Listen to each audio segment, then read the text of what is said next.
Coucou tout le monde, j'espère que vous allez bien. Bienvenue dans une nouvelle vidéo discussion. Et aujourd'hui, on va parler de l'influence de BookTok sur la littérature. Alors je vous le dis de suite, prenez un thé, un café, quelque chose, parce que on va spill the tea, on va beaucoup papoter. J'ai pas l'habitude de faire des vidéos discussion, mais c'est quelque chose que j'avais envie de mettre en place en 2025 sur différents sujets. Et j'ai décidé de franchir le pas avec BookTok après avoir vu la vidéo de Living Books qui est BookTok tue la littérature, l'anti-intellectualisme sur BookTok. Et j'avais aussi prévu de concentrer cette vidéo sur l'anti-intellectualisme au début. Mais au final, vous allez voir qu'on va aussi discuter sur consommation, misogynie et pas mal d'autres thématiques reliées à BookTok. Déjà, BookTok, qu'est-ce que c'est? C'est tout simplement la communauté littéraire sur la plateforme TikTok. C'est une communauté qui est quand même apparue assez rapidement après la création et l'ouverture de TikTok. Et aujourd'hui, il y a des milliards d'utilisations du hashtag BookTok. Ça a vraiment complètement explosé. On peut voir dans toutes les librairies quasiment maintenant des présentoirs BookTok. On en entend parler, qu'on soit dessus ou pas. C'est impossible de ne pas savoir que ça existe quand on est sur les réseaux sociaux des livres. Alors là, j'ai envie de revenir un peu à la base de la base en parlant de pourquoi est-ce qu'on lit, pourquoi est-ce que BookTok a pu autant marcher. Alors bien sûr, il y a des centaines de personnes qui se sont penchées sur la question et qui ont sûrement des réponses beaucoup plus poussées que la mienne. Mais selon moi, à la base, quand on lit, on peut rechercher un sentiment de connexion. Et c'est ce qui a fait que BookTube et Bookstagram existent aussi à la base, ne les oublions pas s'il vous plaît, c'est qu'on a envie de se connecter avec des gens qui aiment les mêmes choses que nous, et ça fonctionne avec autre chose que les livres. On a envie de trouver des gens qui ont partagé notre passion pour tel livre, qui pourraient nous faire des recommandations qui nous plairaient pour de futures lectures. On a besoin de ce sentiment d'appartenance en tant qu'être humain. Et au niveau des livres, Bookstagram, BookTube, BookTok viennent remplir un petit peu ce besoin. Et la particularité avec BookTok, c'est, comme je vous disais un petit peu plus tôt, que ça a complètement explosé en termes de nombre d'utilisateurs et de contenu créé avec ce hashtag. C'est utilisé majoritairement par des femmes, par une génération assez jeune. Et les spécificités de TikTok, notamment le fait que le contenu doit être court, très catchy, qu'on est à la recherche d'un rush d'émotions très rapide, un rush d'endorphine, tous ces éléments-là, associés à l'amour des livres, a créé BookTok. Pour moi, la lecture, elle permet beaucoup de choses. Quelque chose que j'adore, je suis biaisée peut-être, vous allez me dire, mais déjà la lecture, ça nous permet d'apprendre, de développer ses connaissances, mais aussi son esprit analytique, sa pensée, ses réflexions. Ça permet de ressentir des émotions. Ça permet de susciter de l'espoir aussi. On peut voir des personnages qui sont dans des situations abominables et qui au final vont sortir des univers dystopiques extrêmement sombres qui peuvent nous rappeler le nôtre, mais où les héros arrivent à trouver une solution. Il y a vraiment un sentiment d'espoir qui peut venir avec la lecture et aussi d'évasion. Ça, c'est un autre aspect hyper important des livres, c'est que pendant que vous êtes plongé dans votre lecture, dans les pages, vous oubliez le monde extérieur, vous oubliez à quel point ça part en cacahuète, et vous pouvez même vous imaginer dans un autre monde, dans la peau de l'héroïne ou du héros. On a vraiment une déconnexion avec la réalité qui peut faire beaucoup de bien quand on lit. On oublie tout le reste, on est concentré sur l'histoire qu'on lit. Et je vous parle de ça parce que, en principe, la pensée à laquelle j'adhère le plus, c'est que peu importe qu'est-ce qu'on lit, l'important c'est de lire, de découvrir l'amour de la lecture, parce que oui, on peut commencer par lire un certain type de livre, mais après on peut aller en explorer d'autres. Ça nous permet, comme je le disais, de réfléchir à la vie, à ce qu'on veut, à qui on est, d'évoluer, et tout ça je trouve que c'est vraiment génial. Maintenant, et c'est là qu'on arrive à la partie plus juicy peut-être, c'est que BookTok a commencé à me faire questionner là-dessus, sur cette pensée, sur cette croyance fondamentale que j'avais que la lecture était toujours une bonne chose. Voilà, j'ai des questionnements maintenant et j'ai apporté plus de nuances surtout. Et ça c'est quelque chose qui est tout au long de la vidéo, j'essaie vraiment d'amener plein d'éléments différents et surtout de la nuance, parce que dans les réseaux sociaux, et là BookTok, tout le reste, je mets tout ça dans le même panier. On a tendance à vraiment cliver les choses. C'est droite, gauche, noir, blanc. Il n'y a pas de nuances. Et ce manque de nuances-là, je pense, est dangereux et peut favoriser certains comportements inadéquats par la suite, que ce soit des créateurs ou des usagers de façon générale. Bref, je reviens à mon point. Je pense qu'il va y avoir plein de digressions aussi pendant cette vidéo. Mon avis, qui n'engage que moi, encore une fois, c'est que avec la croissance exponentielle de BookTok, la place que ça a pris dans le partage de l'amour de la littérature, on voit pas mal de livres mis en avant qui sont pas forcément les mieux écrits, qui sont pas les plus recherchés ou développés, des livres qui n'ont pas passé le round d'édition avant d'être publiés. Il y a des choses vraiment très très mal écrites. Je m'attends pas à ce que tout le monde écrive comme Tolkien, comme Laini Taylor ou quoi, mais il y a des choses vraiment mal écrites. Et ça aurait pas dû passer à l'édition. Il y aurait dû avoir du retravail qui a été fait. Tu t'attendrais plus à trouver ce genre de contenu sur AO3 pour les fanfictions ou sur Wattpad. Et encore une fois, je dis pas que tous les gens sur Wattpad n'ont pas une bonne écriture, il y a aussi des très bonnes choses aussi. Mais c'est pas le genre de contenu que tu t'attendrais à trouver dans un livre publié, et encore plus publié par une maison d'édition où il est quand même censé y avoir un travail qui est fait avant que le livre soit mis en rayon. Sans dire qu'il faut que, comme je vous disais, le livre soit hyper complexe, vraiment écrit dans un super langage, avec des belles phrases, qui soit à plus de 500 pages. Non, non, non, je dis pas qu'il faut qu'un livre soit comme ça pour être bon. Mais il devrait y avoir un minimum quand même de qualité, peu importe le sens qu'on donne à ce mot-là, dans ce qui est publié. Et avec BookTok, c'est plus le cas. Et je vais parler un petit peu plus de ça dans la prochaine partie sur la surconsommation. Et là, encore une fois, je ne veux pas faire de généralité parce que je pense que c'est toujours le danger quand on parle de tendance sur les réseaux. Au début de BookTok, il y avait, et c'était hyper intéressant à voir en tant que quelqu'un qui est sur les réseaux sociaux des livres depuis 10 ans. Oh my god, ça me vieillit. D'ailleurs, je ne l'ai pas dit, mais est-ce que je l'ai dit ? J'ai été sur BookTok, moi, j'ai posté du contenu BookTok. J'ai vraiment fait partie de la communauté pendant un peu plus d'1 an, puis j'ai arrêté parce que c'était trop chronophage, parce que j'ai décidé de me concentrer sur d'autres réseaux sociaux. Mais du coup, j'ai un peu cette vision de l'intérieur et de l'extérieur à la fois, parce que j'ai continué à m'intéresser quand même à ce qui s'y passait. Et puis souvent parce que ce qui se passe sur BookTok, ça finit par arriver sur Instagram avec les reels de toute façon. Et ce que je voulais dire, c'est que au début de BookTok, c'était hyper intéressant, donc en tant que personne qui a vu plusieurs livres mis en avant au fil des années sur différentes plateformes, c'était intéressant de voir que d'anciens livres ont pu revenir dans des listes de meilleures ventes grâce à BookTok. Et je pense que c'est à ça que les gens comparent beaucoup le BookTok de maintenant et comment il a évolué par rapport au BookTok d'avant.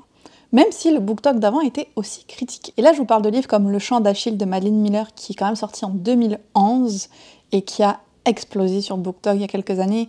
Ça a été la même chose avec les Colleen Hoover, notamment Jamais plus, qui était sorti en 2016. On a eu Six of Crows, qui a fait un énorme retour, il était sorti en 2015. Les Sept Maries d'Evelyn Hugo, sorti en 2017, pareil. Un des plus gros titres BookTok, et je pense qu'on continue à le voir passer encore aujourd'hui. Ou on pourrait aussi nommer 1000 baisers pour un garçon, qui est sorti en 2016, et pareil, il a eu un retour sous les spotlights grâce à BookTok. Et là, on a plein de livres différents. On a de la romance, on a de l'historique, on a de la réécriture de mythes grecs, on a de la fantasy. Et tous ces livres-là, c'est des livres qui avaient déjà extrêmement bien fonctionné quand ils étaient sortis, mais comme je vous disais, dans les années 2010. BookTok leur a donné un nouveau souffle de vie. Et ça, objectivement, c'est vraiment génial que ces livres aient une nouvelle chance d'être redécouverts par plein de monde. Même si quand on était là depuis longtemps, c'était bizarre de voir tant de monde redécouvrir ces livres comme si c'était des nouveautés, alors que nous, on les connaissait déjà depuis longtemps. C'était quand même assez particulier, ça aussi. Donc il y a eu vraiment cette première phase, on va dire, de BookTok. Et maintenant, il y a eu une grosse évolution. On a vu beaucoup de changements sur les livres qui sont mis en avant sur la plateforme.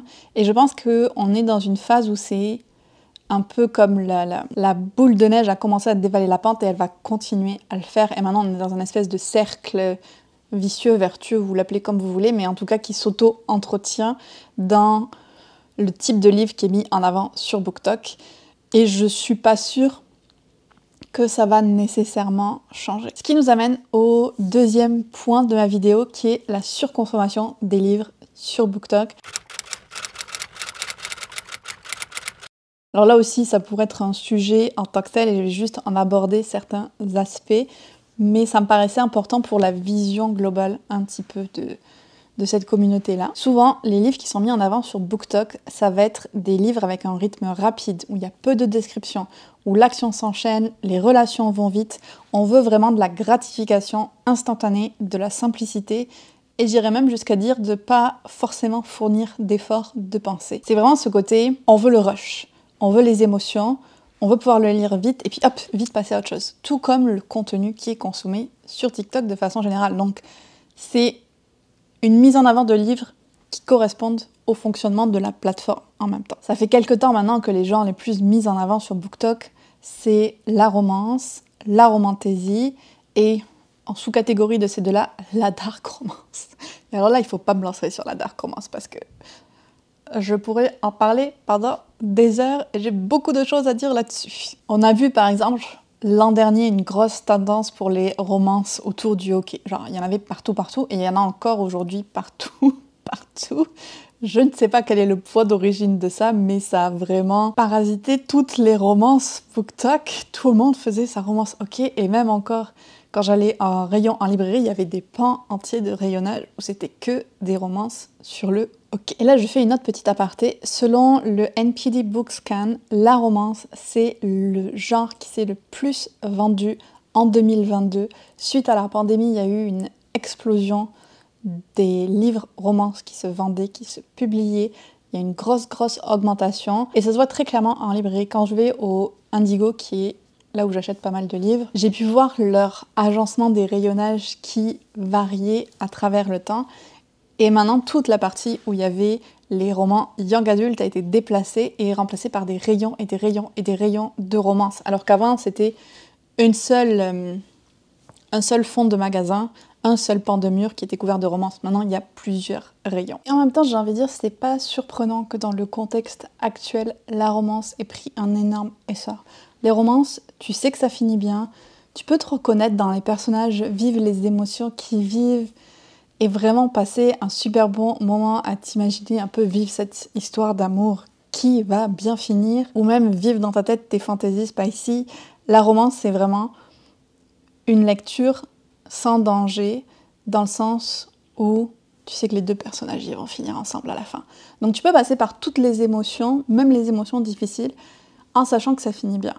Et dans le monde actuel où on vit plein d'incertitudes, où le climat politique, ou le climat, rien ne va, ça fait du bien d'avoir ce genre de lecture. Donc je suis pas surprise que ce soit un genre qui ait pris autant d'essor, puis il permet aussi une large gamme de possibilités. Comme je vous disais tout à l'heure, il y a la dark romance. Il peut y avoir des romances qui sont principalement autour des scènes spicy. Il peut y avoir des romances qui sont beaucoup plus dans les émotions. Il y a plein de possibilités.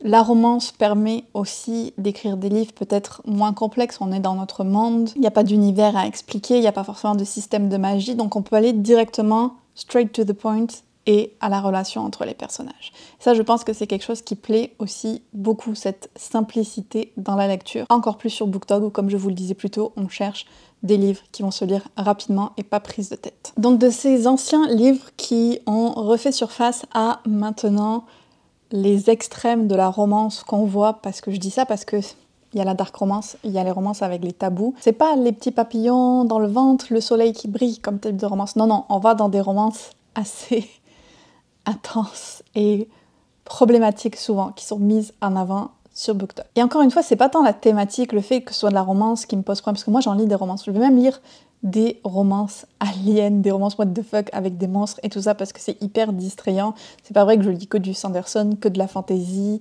que des romans complexes. Non, moi j'aime aussi la simplicité de la romance.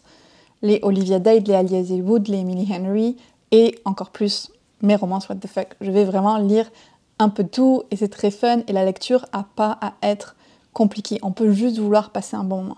Donc au-delà du genre, au-delà du sujet mis en avant dans le livre, moi ce qui me pose problème, c'est comment est-ce que ce livre est présenté, comment est-ce qu'il est offert au public.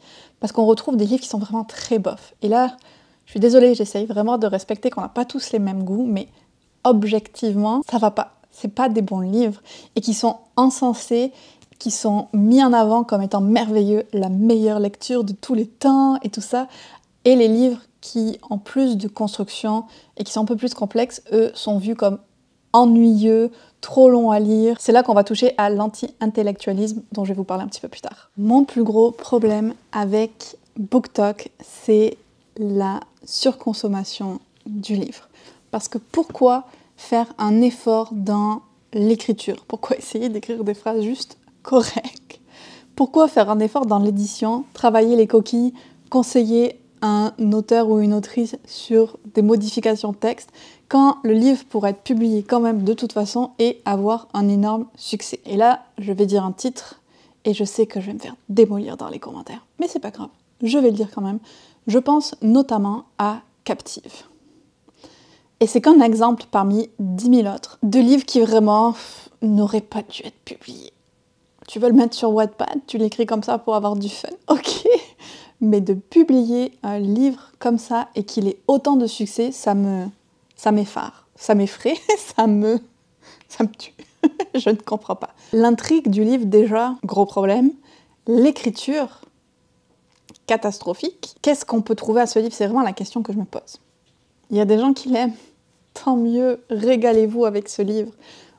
Mais encore une fois, c'est pas juste Captive, c'est qu'il y a 10 000 autres livres qui sortent parce qu'ils ont un gros succès sur BookTok, qui se retrouvent traduits en français parce qu'ils ont extrêmement bien marché en anglais, qui ont ce succès sur BookTok parce qu'il y a certains on va dire influenceuses, parce que quand même la grande majorité c'est des femmes, certaines influenceuses qui en ont parlé parce que les auteurs ou les autrices sont présents sur BookTok et ont une communauté qui les soutient beaucoup.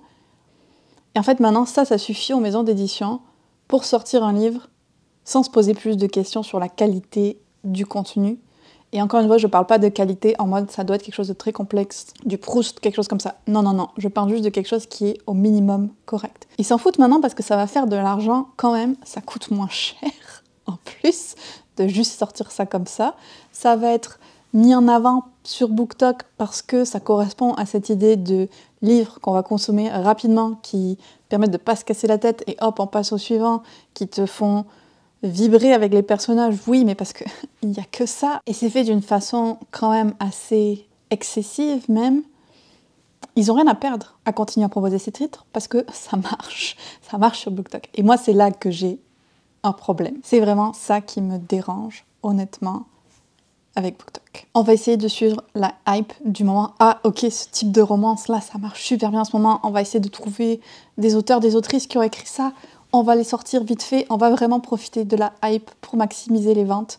Et s'il y a des fautes d'orthographe, s'il y a des phrases qui n'ont pas de sens, s'il y a un récit qui est complètement décousu, c'est pas grave, c'est pas grave. Les gens vont l'acheter en grosse quantité parce que leur influenceuse préférée en a parlé, parce qu'elle était trop à fond, parce qu'on vit tellement d'émotions, parce que ça se lit vite, parce que c'était addictif. Et en fait, les mauvais livres peuvent être addictifs parce que ils vont juste venir éveiller en nous un sentiment, des émotions, des hormones, du plaisir, qui vont faire qu'on en veut plus. Mais ça ne veut pas dire que c'est une bonne chose pour nous.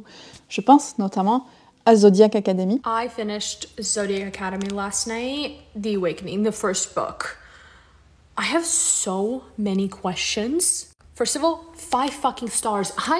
Something is in this book that is literally addictive. Que je continue à lire alors que je trouve ça mauvais.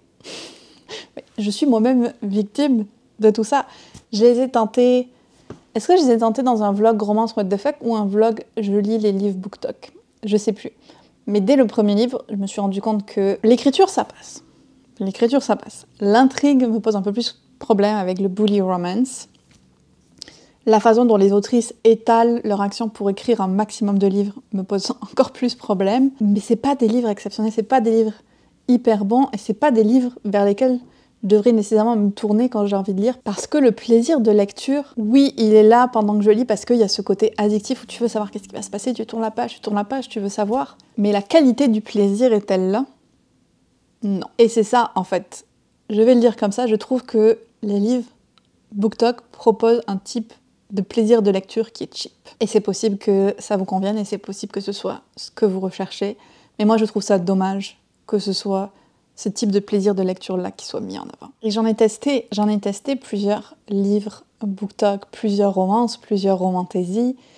Et je vais pas jeter la pierre sur tout le monde parce que ça m'a aussi permis de découvrir des super lectures. Par exemple, The Atlas Six de Olivia Blake, c'est un de mes livres préférés et c'est un livre qu'elle avait auto-publié et c'est grâce à BookTok qu'elle a pu le sortir par une maison d'édition, on va dire un schéma plus classique. Mais la grosse majorité des livres qui sont mis en avant sur BookTok, c'est du plaisir cheap. Je pense que c'est la meilleure façon dont je peux le dire.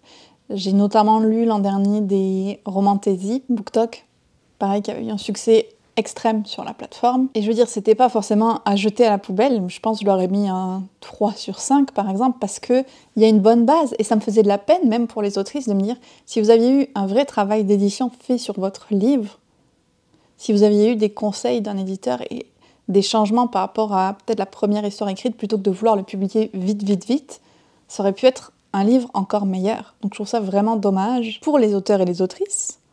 Et je trouve ça vraiment dommage pour les consommateurs, parce que je me dis, vous lisez ces livres-là pour un plaisir rapide, parce qu'ils se lisent vite, parce que ça a un côté très prenant comme histoire quand t'as pas...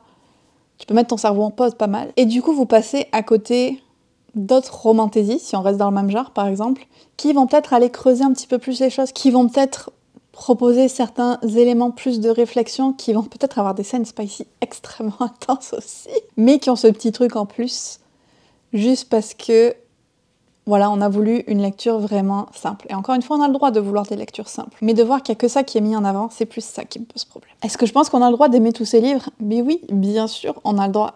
Est-ce que par contre, j'aimerais qu'on soit capable d'avoir aussi un sens critique envers eux et de se dire, c'est pas la meilleure littérature, il y a plein de défauts, mais j'ai vraiment passé un moment divertissant.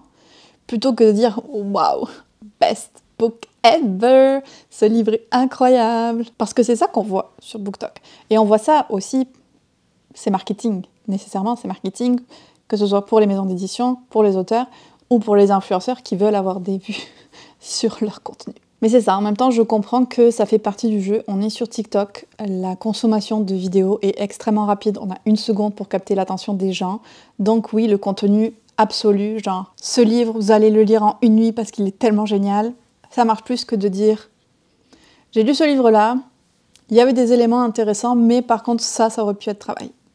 C'est sûr, c'est sûr. Donc d'un côté, je me dis jusqu'à quel point on peut reprocher à la plateforme d'être ce qu'elle est quand elle est née dans ce but-là. Je pense quand même qu'il y aurait des choses qu'on pourrait faire pour l'améliorer. Sinon, je ne ferais pas cette vidéo. Puis pour finir sur l'aspect un peu plus surconsommation, BookTok a quand même permis à plus d'auteurs, d'autrices d'être publiés. Il y a vraiment des vraies pépites là-dedans. C'est pas toute de la littérature plaisir cheap, comme je l'appelle. Il y a aussi des auteurs en auto-édition qui fonctionnent vraiment bien, donc ça a quand même permis à des gens d'accomplir leurs rêves. Et ça, c'est toujours chouette. Maintenant, je vais me pencher un petit peu plus sur la partie anti-intellectualisme de BookTok, qui est ressorti peut-être plus à l'été-automne 2024, ce discours et ce débat-là. Mais moi, ce qui m'a fait vraiment réaliser le problème, c'est les critiques de Onyx Storm que j'ai pu voir. Donc le 3e tome de la série Fourth Wing de Rebecca Yarros. Là aussi, une série qui a eu un succès incroyable à cause de BookTok. Avant d'aller plus loin, je voulais vous donner quand même la définition d'anti-intellectualisme.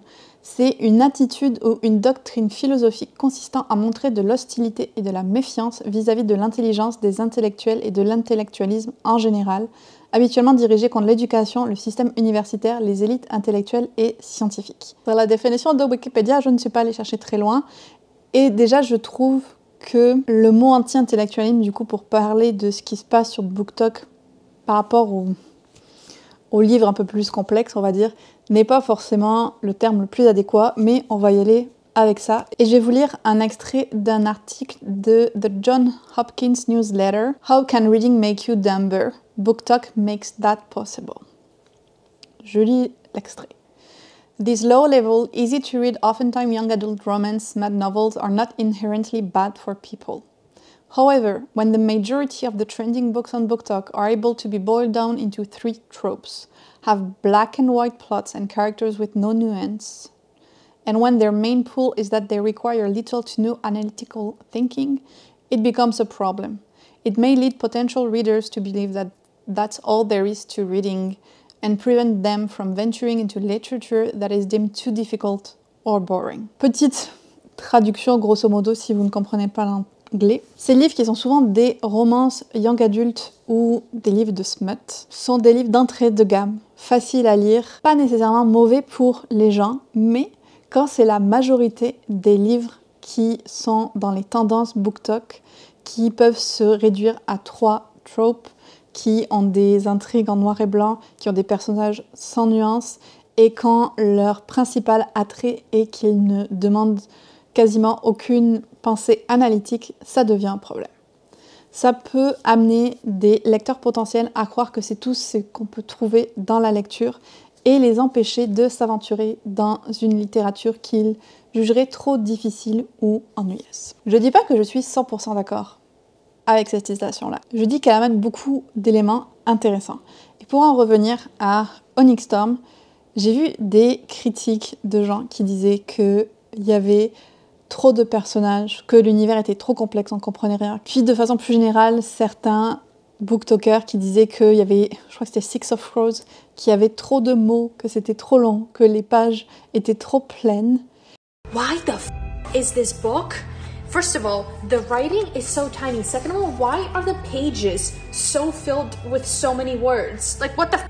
I don't give a f about your previous life. I really don't. I just want you to get your high score and I just want to read action, action, action. Does anyone else skim read their books? And by skim read, I mean only read dialogue. Mon premier réflexe, sans réfléchir aux gens qui disent ça, c'est lis autre chose. Si tu trouves que c'est trop compliqué, plutôt que de dire que les livres devraient pas être comme ça, que c'est trop ennuyeux, lis autre chose. C'est peut-être pas le livre pour toi. C'est sûr, ça fait un choc si tu as plus l'habitude de lire des livres qui ressemblent structurellement aux fanfictions, des romances faciles, du smut où tout se passe vite. C'est juste pas forcément un livre, peut-être, pour toi. Mais encore une fois, je pense qu'il y a cet aspect faire du contenu qui fait du buzz, qui va faire des vues. Plutôt que de dire j'ai essayé de lire Six of Crows, mais j'avais pas la tête à ça, j'arrivais pas à me concentrer suffisamment, je suis pas habituée à lire ce genre de livre, donc je vais peut-être le découper en plus petites parties pour voir si j'arrive à me familiariser, ou je vais essayer de lire une autre fantasy, mais peut-être un peu moins complexe. Encore, Six of Crows est loin d'être le livre le plus complexe de la Terre. Plutôt que de prendre cet aspect-là, t'es comme oh non, non, il y a trop de mots sur la page. C'est sûr que ça va faire réagir les gens et des vues pour cet influenceur-là. Donc oui, est-ce que je crois que l'anti-intellectualisme, encore une fois j'utilise ce mot, je suis pas sûre qu'il corresponde 100% à ce qui se passe, soit un danger avec BookTok? Oui, je le pense un peu. Est-ce que je pense que ça rend les gens plus bêtes? Non. Non. Ça, c'est une vision un peu élitiste de la littérature, je trouve. Et ça me donne envie de nous donner un petit peu plus de perspective qu'il y a plusieurs années, et même encore aujourd'hui, en tout cas en France particulièrement, je me souviens que dès que tu sortais de la littérature blanche, de ce qui était considéré des livres sérieux, tu te faisais critiquer parce que c'était pas de la vraie littérature. Tu lisais de la fantaisie, les gens te regardaient comme si tu savais pas ce que c'était la lecture. Et maintenant le problème c'est juste déplacé. Maintenant le problème c'est les gens qui vont lire de la romance, du smut, c'est pas de la vraie littérature. Encore une fois, on retrouve ce côté élitiste de « moi, je sais mieux qu'est-ce que c'est les vrais bons livres que toi ». Alors oui, encore une fois, je trouve dommage que les livres qui soient principalement mis en avant sur BookTok, ce soient des livres cheap. Je trouve pas d'autres mots pour le dire mieux. Je trouve ça vraiment dommage que les gens puissent se limiter à ce type de lecture et consommer uniquement ça. Mais au final, ça les regarde, les gens ont le droit de lire ce qu'ils veulent. Pour moi, c'est un petit peu comme si ces livres-là, c'était l'équivalent de la télé-réalité. Personnellement, j'aime bien consommer un petit peu de télé-réalité, mais j'aime bien regarder plein d'autres choses. Mais il y a des gens qui vont faire que regarder la télé-réalité parce qu'on a aussi ce côté, voilà, rush d'endorphine, ce côté hyper addictif, plaisir immédiat, et du coup, tu as envie de regarder que ça. Il y a des gens qui vont consommer que des TikTok de personnes qui achètent 20 milliards de produits de beauté et qui les trient dans des petites boîtes. Il y a des gens qui vont regarder plein de TikTok de personnes qui nettoient les tapis. C'est hyper relaxant à regarder. On peut vouloir consommer beaucoup de contenu ou qu'un seul type de contenu, on a le droit au final de faire ce qu'on veut. Et ça, j'enlève à personne le droit de consommer uniquement ce type de livre si c'est ça qu'ils veulent faire. Je dis juste que je trouve ça un petit peu dommage que ce soit uniquement ça qui soit mis en avant et que ce soit mis en avant de la façon dont ça l'est. Mais après, c'est notre responsabilité à nous aussi en tant que consommateurs parce que c'est à nous de choisir à qui on porte attention et à qui on donne une plateforme, de l'espace, une voix. Les réseaux sociaux, eux, ils veulent qu'on reste dessus. TikTok, Facebook, Instagram, tous. Ils veulent qu'on passe le plus de temps possible dessus. Donc forcément, ils vont mettre en avant des contenus qui vont faire parler d'eux, qui vont faire un buzz, qui vont susciter des réactions, voire du rage baiting, qui est de laisser des commentaires rageux parce que t'es pas du tout d'accord avec ce que dit une personne. Par exemple, si je vous disais « le ciel est rouge », mais oui, le ciel est rouge, je le vois, il est rouge, et on vous a dit que des mensonges si on vous dit qu'il est pas rouge. Tu peux dire des choses que tu sais qu'elles sont fausses, si tu veux faire des vues, si tu veux créer de l'attention sur ton compte, tu vas dire des choses qui font réagir les gens. Donc de dire « ce livre-là, il y a trop de mots sur la page, c'est ridicule », même si tu le penses pas, tu sais que ça va te faire des vues, que ça va te faire connaître un succès d'une façon ou d'une autre, peut-être attirer les gens vers ta plateforme. Donc oui, c'est très tentant de le faire. Peut-être que tu le penses aussi vraiment, je ne sais pas. Je dis juste que c'est une possibilité, que ça puisse aussi être une manière d'avoir plein de vues. J'avais commencé à ce sujet le livre The Chaos Machine de Max Fisher, qui parlait justement de comment les réseaux sociaux nous manipulent pour arriver à certains résultats. Et il parlait notamment de Facebook qui mettait en avant certains groupes sur certains sujets parce qu'ils savaient que ça allait faire réagir les gens fortement et que ça allait les inciter à passer plus de temps sur la plateforme. Et pour moi, TikTok et BookTok, c'est la même chose.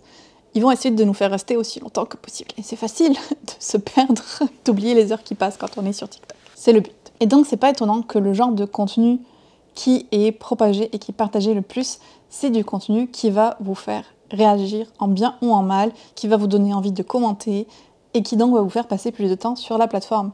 Donc c'est aussi à nous notre responsabilité de voir est-ce qu'on veut investir du temps dans ce type de contenu-là, est-ce que c'est quelque chose qu'on veut mettre en avant ou est-ce qu'on préfère porter notre attention sur autre chose parce que on choisit quand même ce qu'on consomme aussi. Un autre point que je voulais apporter pour faire de la nuance sur tout ce propos sur l'anti-intellectualisme et le fait que BookTok ne promouvoit que des livres assez cheap et bas de gamme, c'est qu'il faut se rappeler que dans les vidéos de discussion que les gens font sur YouTube, un peu comme je fais là, dans les vidéos qui font des millions de vues, il y a une certaine partie de BookTok seulement qui est mise en avant. Les journaux et les autres médias aiment parler d'une partie de BookTok en particulier. Ça sert le narratif qu'on veut de dire que BookTok, c'est vraiment, comme le disait l'article, que ça va vous rendre bête à cause des livres qui sont mis en avant, que c'est pas de la bonne littérature qui est mise en avant sur BookTok.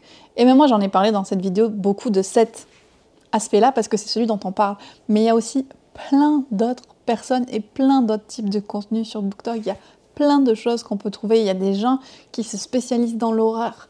Il y a des gens qui lisent que des classiques. Il y a des gens qui lisent un petit peu tout, qui vont vous faire des tops hyper spécifiques, qui vont vous parler de livres dont on n'a jamais entendu parler, qui vont parler de livres connus, mais qui ne seront ni des romances, ni du smut, ni de la romantaisie. Il y a énormément de diversité sur BookTok. C'est juste que le BookTok dont on parle, c'est le BookTok qui sert une certaine image qu'on veut mettre en avant de cette communauté, qui est une image un petit peu, beaucoup, péjorative, désinvolte, et qui amène aucun contenu de qualité. Sauf que c'est pas vrai. C'est juste, comme je vous le disais un peu plus tôt dans la vidéo, cette espèce de cercle qui s'auto-entretient, où un certain type de contenu est mis en avant, parce que ça fait plus parler de lui, parce qu'on peut plus le critiquer, parce que ça vient un peu plus nous heurter, nous révolter, où on comprend pas. Mais du coup, vu que ce contenu marche, il est encore plus mis en avant. Et la roue continue de tourner. Et mon point, c'était donc que ce n'est pas la seule chose qui existe sur BookTok, et que là encore, on peut choisir quelle partie de BookTok on va regarder. On peut choisir les influenceurs, influenceuses qu'on veut suivre, les créateurs, créatrices de contenu, tout comme on peut les suivre sur Instagram, sur YouTube. N'hésitez pas à vous abonner à ma chaîne, d'ailleurs, si ce n'est pas encore fait. Tout ça, on peut le choisir, et donc on peut se créer le contenu qu'on veut voir. Même si oui, BookTok va toujours vous suggérer des choses au-delà des gens que vous suivez, plus vous allez suivre un certain type de personnes, plus il va pouvoir vous proposer du contenu plus niche. Et c'est encore une fois à nous, notre responsabilité de voir qu'est-ce qu'on veut mettre en avant, qu'est-ce qu'on choisit de consommer. Je pense que c'est un des points les plus importants de la vidéo pour moi. Et vous vous souvenez tout à l'heure quand je vous disais que avant, on critiquait énormément les gens qui faisaient de la fantasy, genre c'est pas de la vraie littérature, maintenant c'est les personnes qui lisent de la romance et du smut. Ça nous amène à ma prochaine partie de vidéo qui touche à la misogynie et BookTok. Je reprends un petit peu des forces. Je vous apprends rien, sur BookTok et sur les réseaux sociaux des livres de façon générale, la majorité des gens à la fois qui consomment et qui créent du contenu, c'est des femmes. Et ma perception de ce qui se passe avec BookTok, et même je dirais plus largement des fois sur la lecture ou les choix de lecture qui sont faits, c'est qu'il y a pas mal de critiques qu'on voit qui se rattachent à une façon de rabaisser les femmes et les loisirs ou les lectures que les femmes choisissent. Il y a vraiment un jugement sociétal sur le fait que les femmes vont choisir de lire un certain type de livres, notamment les romances. Il y a des centaines de milliers de vidéos, non là j'exagère peut-être énormément, mais il y a énormément de contenu qui va critiquer la romance pour X, Y, Z raisons. Et des fois il peut y avoir des critiques adéquates de la romance, parce que oui, il peut y avoir des dérives, mais il y en a beaucoup qui se reposent sur des préjugés et de la misogynie. Le côté « Ah, mais après, les femmes, elles vont nous comparer avec les héros de romance et c'est sûr qu'on peut pas être en compétition avec ça parce qu'ils n'existent pas. » Est-ce que tu crois qu'on n'est pas capable de faire la différence entre la fiction et la réalité? Est-ce que tu crois que je m'attends à ce qu'il y ait un alien qui débarque avec sa petite protubérance, ses tentacules et tout ça pour venir m'enlever sur sa planète et faire de moi sa reine sexuelle? Non. Non. Je suis capable de lire que c'est de la fiction. Comme toi, homme qui regarde, tu es probablement capable de te dire que tu vas pas trouver un œuf de dragon au sol, l'élever et devenir dragonnier. On est capable de faire la différence. Ça veut pas dire qu'on peut pas apprécier la lecture. Je m'échauffe un petit peu, mais je voulais vous partager un reel sur le sujet qui m'a fait beaucoup réagir. Faut que je le retrouve. Come to my attention that there is a major semantics issue between intimacy as featured in a female-focused narrative and intimacy featured in a male-focused narrative. And let's take the example of Game of Thrones. The intimacy in Game of Thrones, if we could use that word so liberally, is often sadistic, non-consensual, and has nothing to do with love.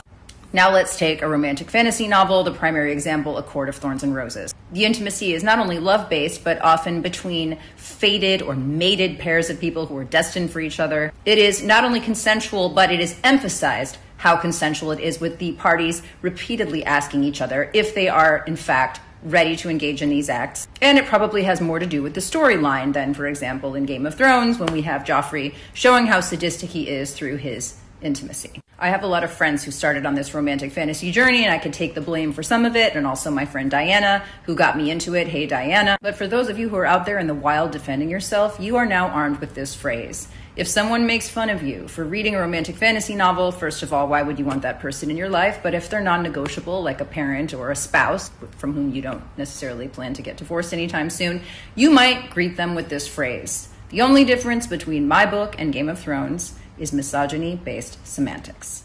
Je trouve que cette vidéo dit tout. Pour la reprendre encore une fois, pour les personnes qui sont moins familières avec l'anglais, en gros, la personne dit qu'on va juger très facilement certains livres en disant que c'est du fairy smut, donc des livres spicy avec des fées, par exemple, en parlant de Un palais d'épines et de roses. Mais quand on parle de Game of Thrones, le trône de fer de J.R.R. Martin, qui a des scènes de sexe qui sont violentes, qui sont dégueulasses, qui sont sans consentement, qui sont des agressions sexuelles, là, c'est de la fantaisie épique. Tandis que dans Un palais d'épines et de roses, les scènes sont là parce qu'elles servent l'intrigue et elles sont autour de rapports avec du consentement, de rapports qui mettent en avant le plaisir aussi de la femme. Et on traite les deux extrêmement différemment parce que c'est souvent écrit par une femme et que c'est plus dirigé vers un public féminin. Et puis là encore, il y a des hommes aussi qui lisent ces livres-là. Mais on va dire, dans l'idée, c'est vu comme du smut, des livres spicy, pas aussi sérieux que des livres écrits par des auteurs hommes qui vont souvent représenter le sexe comme quelque chose qui est forcé sur les femmes. Et c'est d'ailleurs une des raisons pour lesquelles je ne lis quasiment plus de fantasy écrits par les hommes. J'en avais marre de voir des femmes se faire agresser sexuellement, juste parce que voilà. Moi, si je lis des scènes où il y a du sexe, j'ai même du mal à les classer dans les deux catégories parce que pour moi, les agressions sexuelles, c'est vraiment une question de contrôle, c'est pas une question de plaisir ou quoi que ce soit. Si je lis des scènes, je préfère que ce soit entre deux personnes qui ont envie et je préfère que le plaisir de la femme soit pris en compte. Mais est-ce que, pour cette raison seulement, les livres écrits par les femmes, les romantaisies, devraient être considérés comme des fantaisies moins sérieuses? Non. Et pourtant, dans la façon dont c'est présenté au monde, c'est le cas. Puis là, je vous parle de Game of Thrones et d'un palais d'épines et de roses. Je suis d'accord qu'au niveau de l'univers et des intrigues politiques que J.R.R. Martin propose, il y a quand même un aspect plus développé que ce que Sarah J. Maas peut proposer dans ses séries, mais ça pourrait être plein d'autres livres. Genre, on peut avoir Eragon et Fourth Wing. Les deux, on est sur de la fantasy avec des dragons. Les deux, il y a de la romance. Je me suis un peu égarée, mais c'est relié par plusieurs paliers à comment est-ce que les créateurs, créatrices de contenu et les consommateurs sur BookTok sont regardés de haut. Je pense en partie du fait que c'est des femmes. Pour conclure un petit peu cette vidéo, vous aurez compris, je pense, mon avis sur la question que j'ai répétée et que j'ai explorée selon différents aspects de BookTok. Et attention, avec ça, je ne dis pas que toutes les critiques envers BookTok sont infondées, il y a des dérives, mais je pense que c'est des dérives qu'on retrouve sur tous les réseaux sociaux et dans plein de communautés différentes sur ces réseaux sociaux.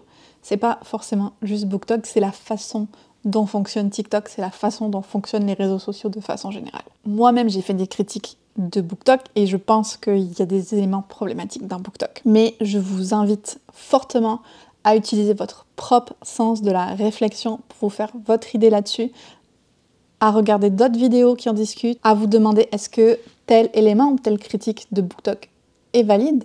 Qu'est-ce que j'en pense moi? Est-ce que la même chose serait dite si on parlait d'hommes et pas de femmes dans ces vidéos, si la personne qui l'avait posté était un homme? Est-ce qu'il n'y aurait pas des nuances à avoir aussi? Encore une fois, s'il vous plaît, restez dans la nuance et pas dans les absolus sur les réseaux sociaux. Je dis ça, et en même temps je me dis c'est complètement impossible parce que les réseaux sociaux reposent sur le fait qu'il n'y ait pas de nuance et que du coup les gens s'excitent de façon positive ou négative sur du contenu. Je vous invite encore une fois à faire une consommation consciente de ce que vous regardez et du contenu auquel vous prêtez attention sur les réseaux sociaux. Vous pouvez choisir qui vous suivez, qui vous mettez en avant, qui vous partagez, à qui vous allez donner votre temps et votre attention. Donc faites-en bon usage. Je termine ma vidéo là-dessus, avec une mèche sauvage. J'espère que ça vous aura plu.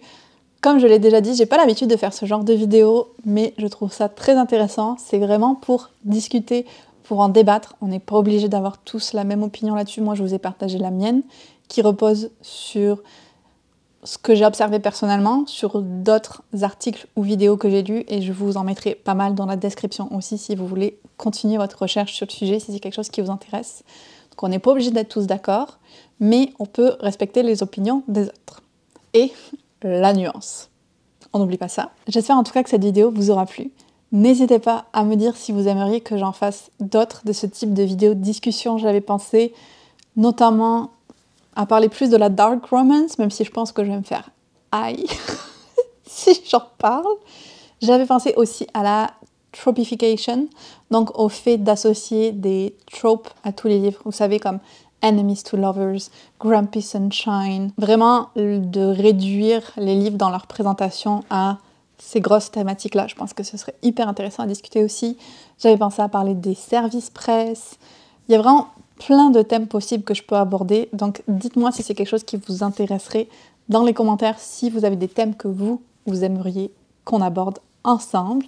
Si vous êtes arrivé jusqu'au bout de la vidéo, on va y aller avec un emoji montre ou horloge pour TikTok. Et si jamais vous voulez soutenir le travail que je fais sur cette chaîne, avoir accès à des vidéos exclusives, participer à nos challenges de lecture, nos lectures communes et avoir accès à notre Discord de discussion, n'hésitez pas à rejoindre les Capaces sur Patreon et je vous dis à très bientôt dans une autre vidéo.